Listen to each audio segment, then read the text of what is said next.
Hey, amigo, any phantoms up there?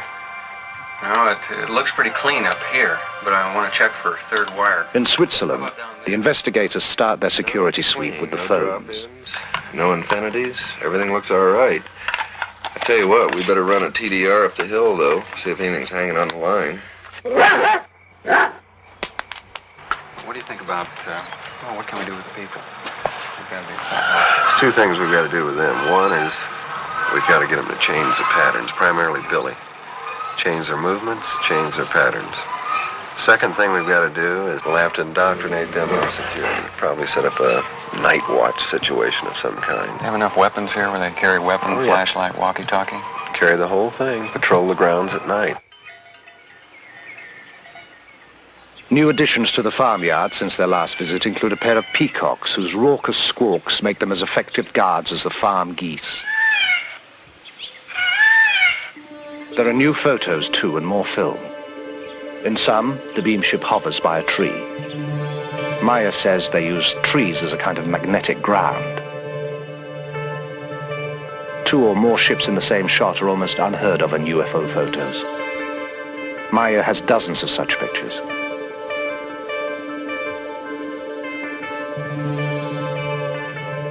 Ships below a horizon line, such as a hill, are even rarer. In this photo, a Variation 2 ship controls a smaller unmanned drone ship, designated as Variation 5. In one demonstration, a Variation 3 ship exhibits a behavior Stevens has seen before. We have often reported a nipping flight. We also have a wobbling flight, where it wobbles around a vertical axis.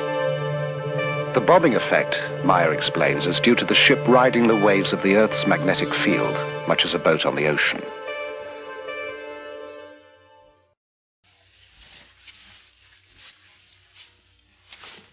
When Meier is about to have a contact, he receives a cooling sensation on his forehead.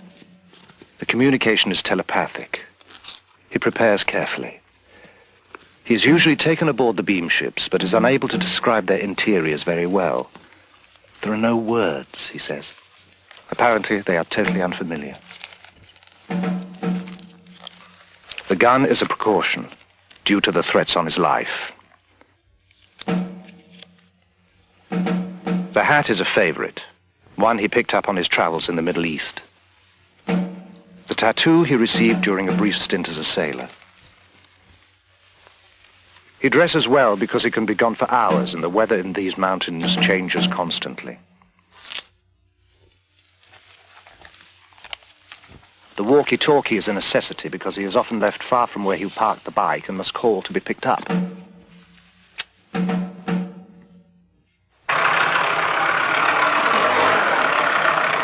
Meier feels the Pleiadians can communicate with him because his vibrations, the natural frequencies of his mind, are compatible with theirs.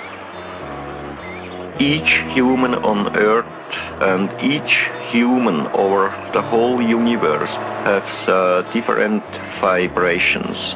The vibrations of human is made out of his thinking, and the vibration themselves, they are something like magnetic electrical waves, and they are turning from human to human, from planet to planet, and over the whole space of the universe.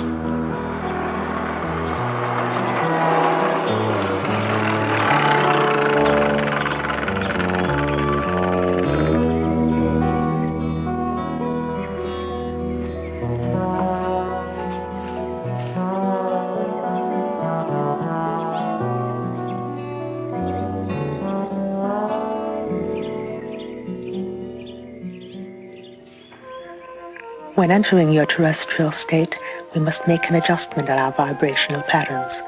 It is similar to you adjusting the fine-tuning on your communications devices.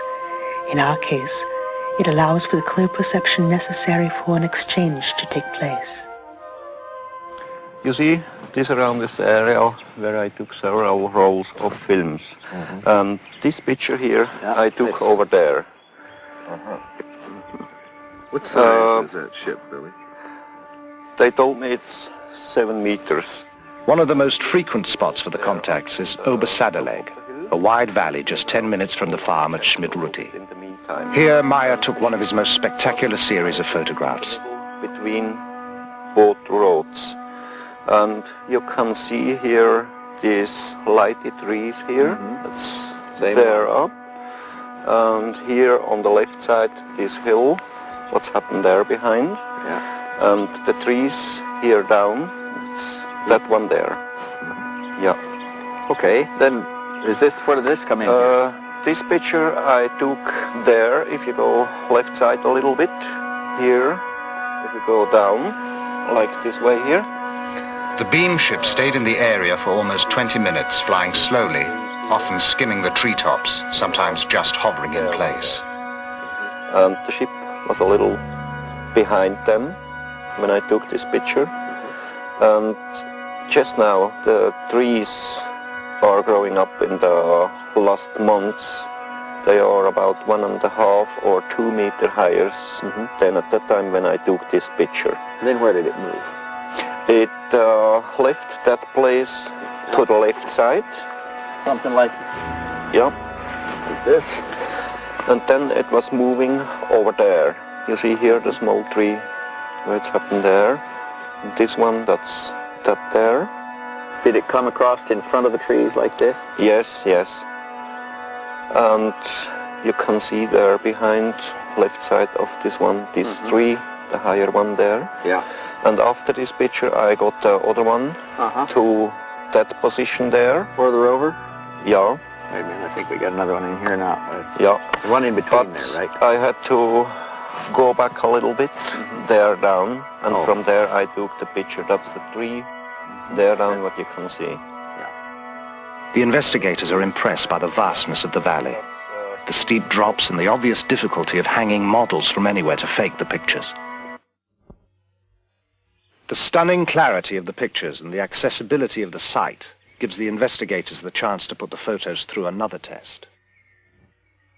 Billy, we're using this to measure distance. It's the latest in infrared measuring devices. It's actually a small computer. It's made by Wild Heerbrug here in Switzerland. And what we're trying to do here, Lee is up there with the reflector. And what this will do is send infrared light out and reflect out of that reflector back here. And this will rapidly tell us the distance and will also tell us how much higher or lower he is. That's about where you're standing, right there. That's right, the place, yes. Okay, we'll go to on systems. Yes, we've got 1,262 feet, 0.85. The precise measurements and photos are fed into the computer. The edges of known objects, such as the trees and the hills, are translated into pixels. Since these measurements are known, the number of pixels in the edge of the unknown object, the craft, gives its distance.